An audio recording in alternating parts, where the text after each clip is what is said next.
திருமண பொருத்தம் விஷயத்தை கணிக்கிறதுல வந்து சார் ரொம்ப சவால். நிறைய பேர் வந்து அதில் கொஞ்சம் சொதப்பிடுறோம். அதுக்கு முக்கியமான சில காரணங்கள் என்ன அப்படின்னா, ஒரு பக்கமாவே நம்ம ஆய்வு செய்யறது. ஸோ எல்லா பக்கமும் நம்ம ஆய்வு செய்யணும் அப்படிங்கிறது தான் என்னுடைய ஒரு முக்கியமான ஒரு கருத்து. சரிங்க சார். இப்போ 7ஆம் இடம் திருமணம், 2ஆம் இடம் குடும்பம், 4ஆம் வீடு மன அமைதி, 8ஆம் இடம் வந்து தடை, பிரச்சனை, 12ஆம் இடம் தம்பதி உறவு. சரி, இதுக்குள்ளார தானே சார் ஜோதிஷம் இருக்கு, திருமணம் இருக்கு. இதை தாண்டி எங்கேயாவது இருக்கா? இதுக்குள்ளார தானே இருக்கு. சரி, பொதுவா இப்படி இருந்தா அப்படி பலன், அப்படி இருந்தா இப்படி பலன் தான் நம்ம எல்லாருமே பேசிட்டு இருக்கிறோம்.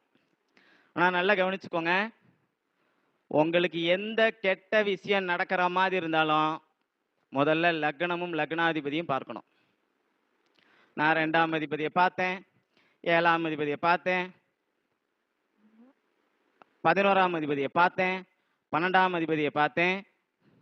இவ்வளவும் பார்த்து என்ன ராசா பிரயோஜனம்? ஏன் ராசா லக்னாதிபதி பார்க்கல? கல்யாணம் பண்ணி வைக்கிறது 7ஆம் பாவமும் 2ஆம் பாவம்னா அதை அனுபவிக்கிறது யாரு? பக்கத்து வீட்டுக்காரனா? நம்ம தானே. அப்ப ஏன் லக்னத்தை விடுறோம்?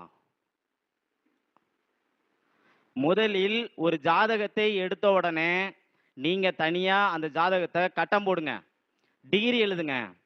லக்ன புள்ளியில் ஆரம்பிச்சு 9 கிரகங்களும் இருக்கக்கூடிய அந்த டிகிரியை வச்சு சாரத்தை எடுத்துடலாம். ராசி நவாம்சம் ரெண்டையும் போட்டுக்குங்க.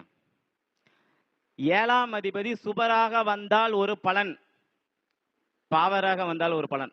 ஒத்துக்கிறீங்களா? அப்படி இருக்கும்போது 7ஆம் அதிபதி இங்க இருந்தா இந்த பலன், அங்க இருந்தா அந்த பலன் சொல்றதுல ஏதாவது லாஜிக் இருக்குங்களா? இல்ல.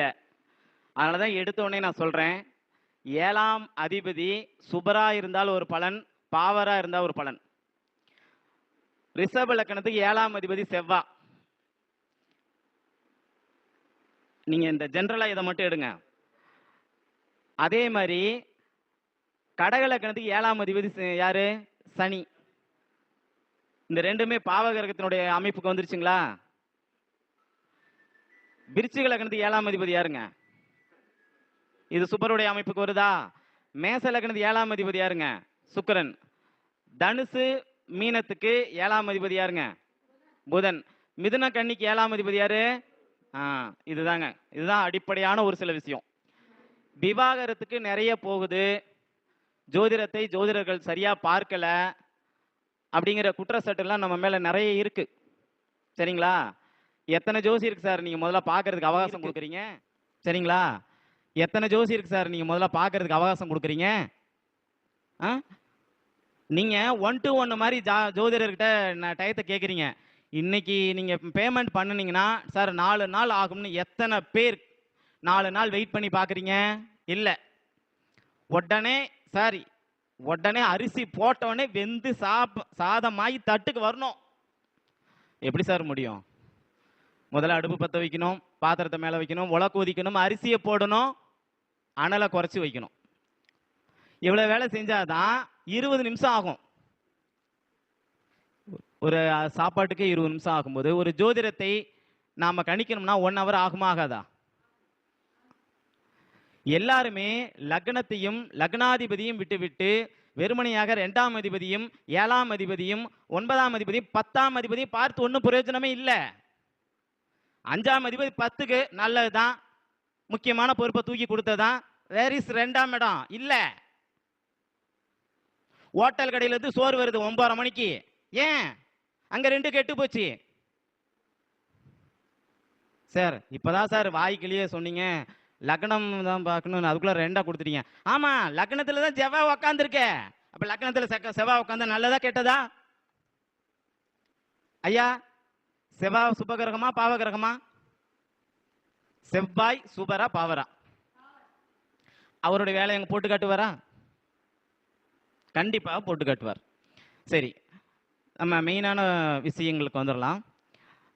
7ஆம் அதிபதி இந்த இடத்துல இருந்தால் திருமணம், 7ஆம் இடத்தில் இந்த இடத்தில் இருந்தால் திருமணம் இல்லை, இதெல்லாம் அனுபவத்தில் ஒத்து வரல சார். தயவுசெய்து இதை ஆன்லைன் அஸ்ட்ரோ திருச்சி டிவியில் பார்த்துட்டு இருக்கிற மன்னிக்கணும், ஆன்லைன் ஆஸ்ட்ரோ கரூர் டிவியில் பார்த்து கொண்டு இருக்கக்கூடிய பொண்ணு தப்பு இல்லை, அது என் சேனல். என்னை வளர்த்து விட்டது ஆன்லைன் ஆஸ்ட்ரோ கரூர் டிவி. அது எந்த இடத்துலையும் நான் சொல்கிறதுக்கு நான் வந்து தயக்கம் அடையலை. முதல் மேடை எனக்கு கொடுத்தது இவங்க தான். நிறைய வாய்ப்புகளை எனக்கு வந்து உருவாக்கி கொடுத்தாங்க. நாங்கள் இருவரும் இன்னமும் இணைந்தே தான் பயணிக்கிறோம். ஸோ அந்த அமைப்பில் இந்த ஆன்லைன் ஆஸ்ட்ரோ கரூர் டிவியில் பார்த்து கொண்டிருக்கும் நீங்கள்லாம் பாருங்கள், ஒரு விதி சொல்கிறோம். 7ஆம் அதிபதி இந்த இடத்துல இருந்தால் இந்த பிரச்சனை, அந்த இடத்துல இருந்தால் அந்த பிரச்சனை சொல்கிறோம். கண்டிப்பாக நீங்கள் கமெண்ட் பண்ணுவீங்க, இல்லை 7ஆம் அதிபதி நீங்கள் சொல்கிற மாதிரி இந்த இடத்துல இருக்குது, நீங்கள் சொல்கிற பிரச்சனை எனக்கு இல்லைன்னு சொல்லுவீங்க. அப்போ ஜோதிடத்தில் நமக்கு பொதுவான விதிகள் தேவையில்லையா? தேவையில்லையா? சார் நல்லா கவனிங்க, 7ஆம் இடத்துல சுக்கிரன் இருந்து வாழ்க்கையில் பிரச்சனை அடைஞ்சவங்களும் உண்டு. 7ஆம் இடத்துல ராகு இருந்து நல்லபடியாக வாழ்ந்து கொண்டு இருக்கிறவங்களும் உண்டு.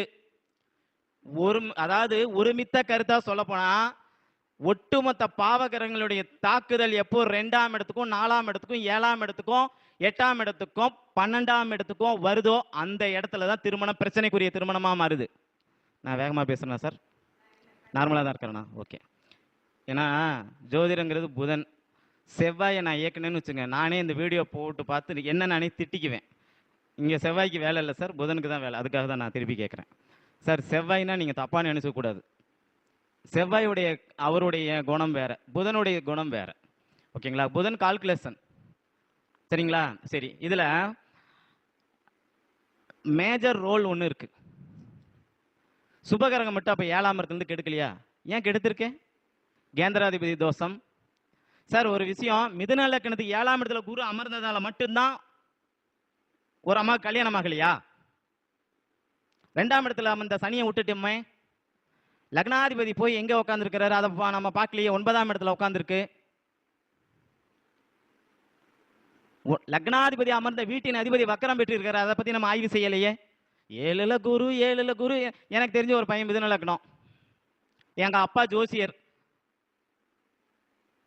அந்த பையன் ஜாதகத்தை பார்க்குறாரு, உனக்கு கல்யாணம் ஆகும் போ.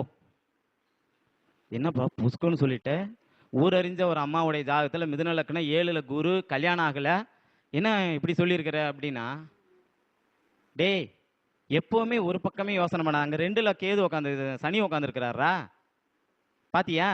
5ஆம் அதிபதி 10ல் உச்சம் தானே, பதவியை கொடுத்தது, ஒரு வாரிசை கொடுக்கவில்லை. இன்னும் 100 வருஷம் போனா அந்த அம்மா யாருன்னு தெரியாது. ஆனா 100 வருஷத்துக்கு நம்மளுடைய தலைமுறை இருக்கும். உங்களுக்கு அது வேணுமா இது வேணுமா? ஜோதிடத்தில் ஒன்றை கொடுத்தால் இன்னொன்று கிடைக்காது. அப்ப உங்களுக்கு நல்ல குழந்தைகள் வேணும்னா நல்லபடியான திருமணம் அமையணும், நல்ல தாம்பத்தியம் இருக்கணும், அதன்படி தான் உங்களுக்கு நல்ல குழந்தைகள் பிறக்கும். அப்ப 7ஆம் இடத்துக்கு 5ஆம் இடத்தினுடைய தயவு வேண்டுமா வேண்டாமா? வேண்டும் தானே? 7ஆம் அதிபதி 5ல இருந்தா அப்படி, 5ஆம் அதிபதி 7ல இருந்தா இப்படி எல்லாம் நம்ம சொன்னோம்னு வச்சுங்க சார், தள்ளிப்போ, இது ஏதோ வேற எங்கேயோ இருந்து ஓடி வந்துருச்சு அப்படின்னு நம்ம வீடியோவை தள்ளி விட்டுட்டு போயிடுவாங்க. புரிஞ்சுங்க. யாருக்கு திருமணம் ஒரு பிரச்சனைக்குரிய விஷயமாகனு எங்க அப்பா எனக்கு சொல்லி கொடுத்த ரூல், நான் பல மேடைகளில் பேசியிருக்கேன். எந்த ஒரு ஜாதகத்துல லக்னம் பலவீனம் அடைஞ்சு, லக்னாதிபதி பலவீனம் அடைஞ்சு, அந்த ஜாதகத்துல 5, 9 வீக் ஆகி, லக்னத்தினுடைய அதிபதியும் 7ஆம் அதிபதியும் 6, 8 உட்கார்ற பட்சத்துல சார் ஒரு திருமணம் தடை, ஒரு திருமணம் வந்து ஃபெயிலர் ஆகுதுன்னா அதுக்கு இத்தனை விதிகள் இருக்கு. இத்தனை விதிகள் இருந்தாதான் சார் அங்க திருமண தடையாகும். நம்மள பல பேருக்கு ஒரு கேள்வி, இவ்வளவு குடும்ப நல நீதிமன்றத்தில் எல்லாம் போய் நம்ம வந்து டைவர்ஸ்க்கு வந்து அப்ளை பண்ணியிருக்கிறாங்க, இதுக்கு என்ன காரணம் அப்படின்னு நான் மீண்டும் மீண்டும் மீண்டும் மீண்டும் சொல்லக்கூடிய ஒரே ஒரு விஷயம் தான் சார், நீங்கள் உங்களுடைய குழந்தைங்களுக்கு சரியான இடத்தில் ஜோதிடம் பார்க்கவில்லை. நம்ம ஐயா ஒருத்தர் சொன்னார், 5 கோடி ரூபாய் செலவு பண்ணி கல்யாணம் பண்றீங்க, ஒரு ஜோதிடனுக்கு ஒரு 1000 ரூபாய் கொடுத்தா என்னன்னு கேட்கிறாரு. வாழ்நாளில் நீங்க ஒரே ஒரு முறை உங்க வீட்டில் ஒரு வேலை செய்வீங்க, அந்த வேலை முடிக்கும் போகும்போது அந்த வேலை செஞ்ச யாருமே நிம்மதியா சந்தோஷமா போயிட்டு வரேன்னு சொல்லவே மாட்டாங்க. ஏன்னா அவன் வாழ்க்கையில ஒரே ஒரு முறை தான் அதை செய்வான். இவங்கிட்ட நம்ம நல்ல பேர் எடுத்து என்ன பிரச்சனை, போகும்போது கெட்ட பேருடைய போகலான்னு சொல்லி போறாங்க. நாங்க ஜோதிடர் அப்படி இல்லை சார், கல்யாணத்துக்கு நாங்க வேணும், வளகாப்புக்கு நாங்க வேணும், உங்க குழந்தைக்கு நாங்க ஜாதகம் எழுத வேணும், அடுத்தடுத்த நிகழ்வுகளுக்கு எங்களுடைய பங்களிப்பு உங்ககிட்ட இருக்கு. உங்களால் நான், என்னால் நீங்கன்னு ஒரு பெரிய கட்சியுடைய அமைப்பு சொன்னாங்க, ஒருத்தங்க சொன்னாங்க, அந்த மாதிரி சார் மக்களால் தான் நம்மளால ஒரு சிறு இதை வந்து மக்களுக்கும் செய்கிறோம்.